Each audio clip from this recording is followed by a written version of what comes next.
Seed doesn't lie. We're here with Dr. Thomas Dykstra, smart guy in general. I wanted to throw a couple things at you. I like surprising him with different topics because he loves to be so well prepared, knowing everything before he goes in, but he's really good when you hit him with some spontaneous questions. We do a lot of traveling around, and being from the Midwest, we see a lot of corn seed, and growers spend a lot of time looking at trials, looking at hybrids, looking at traits, looking at trends, looking at this, looking at that. And all of a sudden I started noticing that some of the things that were showing up, they weren't even looking at. And to me, it was fairly significant. Germination rate. Is that something important? Germination rate is important. Healthy seed should be 95 to 99% emergent. Any plant would not go through the trouble, and there's a lot of trouble and a lot of energy, a lot of electrical conductivity too, that is used in making a seed. A plant will not make a seed if it doesn't have to, and so therefore it wants all of its seeds to sprout. A healthy plant, 95 to 99% emergence. How many of you have 95 to 99% emergence right now? Does anybody anymore? There are places, yes. Yeah.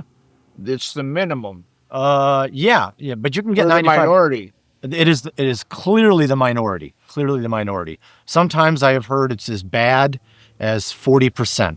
I learned this from a grower who said, right now I'm getting 40% emergence from the seed that he spent money getting. And I'm thinking, I felt bad for him. 60% of his seed never came up.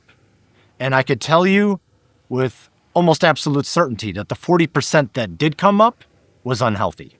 Yeah. Without a doubt. Well, he probably got that seed at a greatly reduced price. No kidding. Oh, maybe not. Maybe not. Well, here's something I don't know if you've noticed, but I've seen a lot of seed corn, and they give the test weight. And being a corn grower, you shoot for 56. We want 60 plus pounds per bushel. We see a lot of this seed coming in at 42 pounds. Seed corn seed at 42 pounds a bushel. 38. The worst we've seen is 33 pounds. So all of a sudden... Is this the direction you want to be going in, or are we going in the opposite direction of where I'm trying to follow the numbers? It depends on who you are. Wow. I did not expect that Somebody coming. watching felt cold steel in their back. Oh, that was good. That's good. Let's just end the video now because that was... No. We got to keep going. So good. So with that, and a nice facetious question. But it's hard to grow a 60-pound test weight bushel of corn if you're starting under 40. What have you seen on the corn, the seed, the emergence, and some of the things that everybody is noticing? It's like, hey, we've got this problem, we've got this problem, we've got that problem. And the industry is like, that's just the way it is. Just the way it is. Please don't touch me again. But yeah. I'll touch him again. What are you seeing? Not touching anything. What are you seeing in the industry as far as what guys are saying with the corn? All right, what is happening with the seed right now is because we are dealing, as I mentioned, one of the statistics I mentioned is that the Brix levels are between 2 to 10. 80% of the crop plants that are grown are between 2 to 10 Brix. And most of the plants that are grown on planet Earth, which is easily 95% of the plants on planet Earth, are usually running between 8 to 18, 80% of them. What that means is that if you are constantly raising lower Brix plants, you are going to be raising, it's not going to be a lower Brix seed, but it's going to be a lower quality seed. Why? Because the seed is dependent upon the parent plant and how well it does. So if I am ugly and my wife is ugly, what are the chances that our children will be ugly. It's gonna be really good. It's gonna be really good because the parents are ugly. You're gonna expect the kids to be ugly.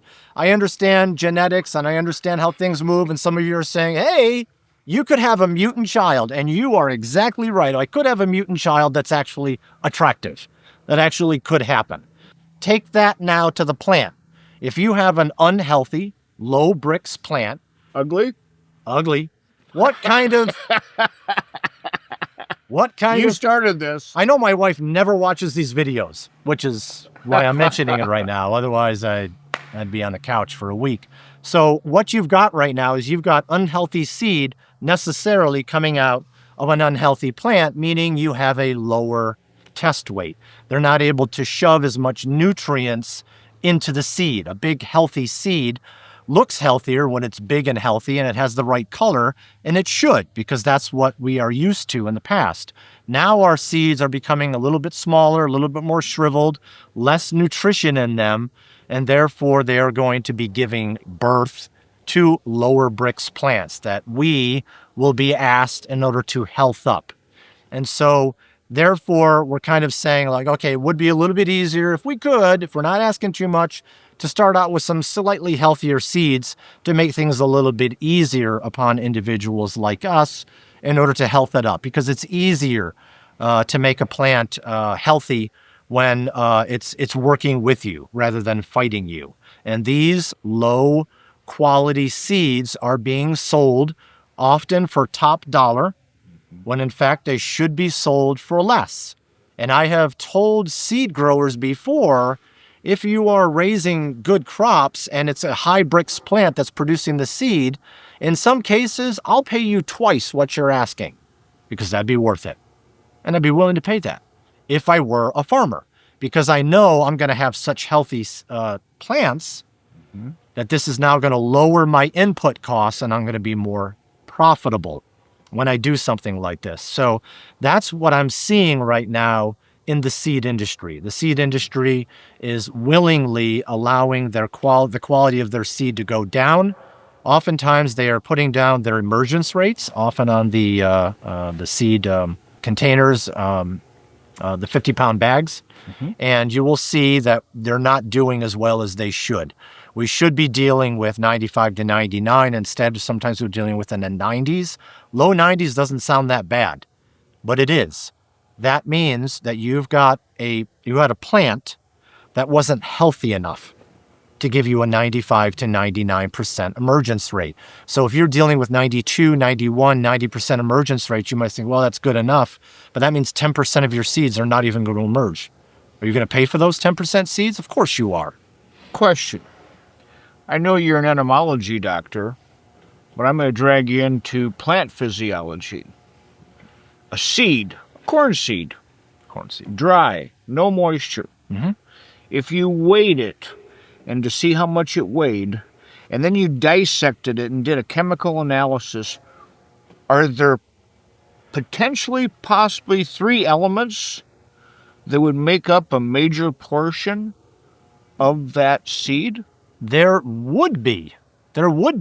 Are you asking what those are? What could those 3 elements possibly be? Okay, so we're probably not dealing with fluorine, chlorine, and bromine, right? We're dealing with 3 other. Yeah. Okay, so Let's go with the big ones. How about carbon? Carbon's a big one. Oh, Yeah.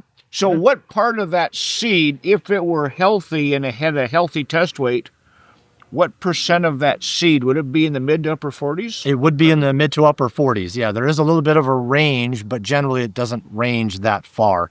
So yeah, it's rare to get it above 50. But yeah, you'd be dealing in the upper 40s-ish. Let's say 47. 47, I can work with that. Okay, 47% of that dry weight seed is carbon. What would be the next element? Another big one. You're not talking about the small ones like rubidium or anything like that. Right? Germanium or strontium. Germanium, No, let's strontium. go with the big ones first. Okay, how about oxygen? Nailed it. Oh, yeah. Did you notice the whole breathing in thing? The Yeah. dramatic. Oh, man, that was awesome. Yeah. So Do oxygen. you think they got it? And he missed it. It went straight over their heads. I don't think they got it because they didn't want to. They don't want because they're hanging on our every word. Is that what they're doing? Oh, yeah. Would they just get to it? They just get to the point, yes. Oxygen content 40 to 44, 45. Should we say 43% oxygen? I can live with that, too. Yeah. Okay, so we got 47 carbon, 43 oxygen. We're at 90%. Isn't that good enough?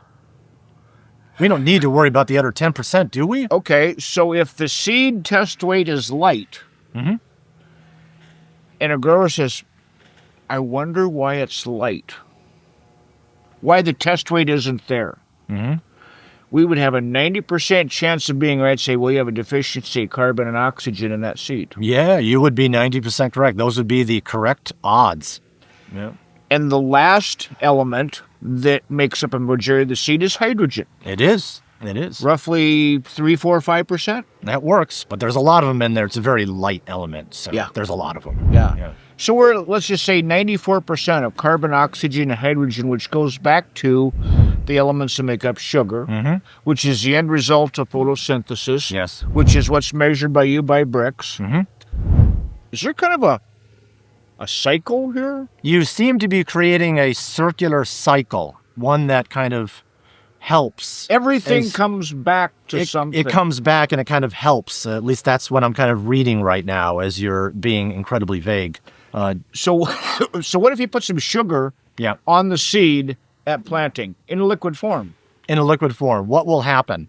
One, and when the seed sprouts, if it isn't actually taken in, and usually not much sugar is taken in, once it sprouts, it will have some available sugar. And sugar is important because actually the seeds do have a fair amount of sugar in them, and that's to start things up.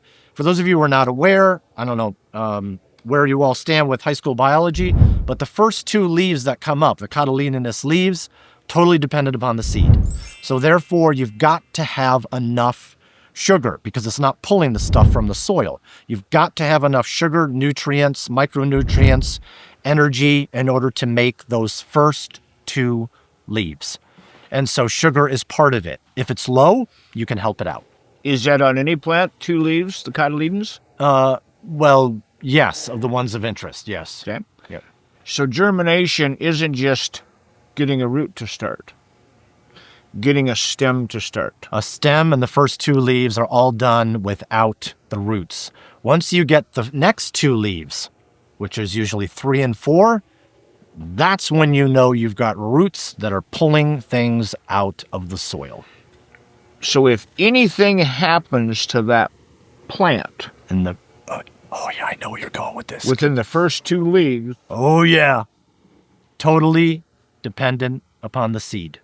so you wouldn't rip your face off of the agronomist. It's not his fault, unless he sold you the seed. Yes. And the reason I ask this is a lot of growers spend, and like I said, an obnoxious amount of time going through data, going through test results, trying to find the right seed, and then it shows up with an 89% germination and it weighs 49 pounds, and they're chewing somebody's backside because they didn't get the bushels that they thought they should. That's right. Is there a problem in the seed industry as far as quality seed? Well, yes, there is, because they're not raising, although they are making more of an effort. For example, I do know that seed producers spend more time helping their plants, healthing them up. So that is to their credit. So many times I've even talked to growers who have, let's just say they're raising corn seed. They'll have, 3,000 acres devoted to corn, but of those 3,000 acres, they might have, 100 or 200 acres or more that are devoted just to seed production. And they will spend more money on that part of their property because they're producing seeds. That's to their credit. So they understand that seeds are important. However, the healthier the plant is, the healthier the seed is going to be, and the easier it is going to be. Easier meaning also cheaper and more profitable for you in order to raise the plant, because you're not going to need all of the inputs when you're dealing with a high quality seed. So all good questions, all good points. Looking at seed, looking at all the different parameters that allow that seed to turn into a plant. If someone were planting triple stack, smart stack GMO corn, Mm-hmm. and they said, we want to be organic, is that a jump or a step that they can make in one move? Successfully, economically, and ecologically? They will actually have a better chance of doing that than you would on the GMO soybean. So there are some differences between the GMO crops. This will be a little bit easier to do due to the nature of the cryproteins that are found in corn. So the answer is, of course, no.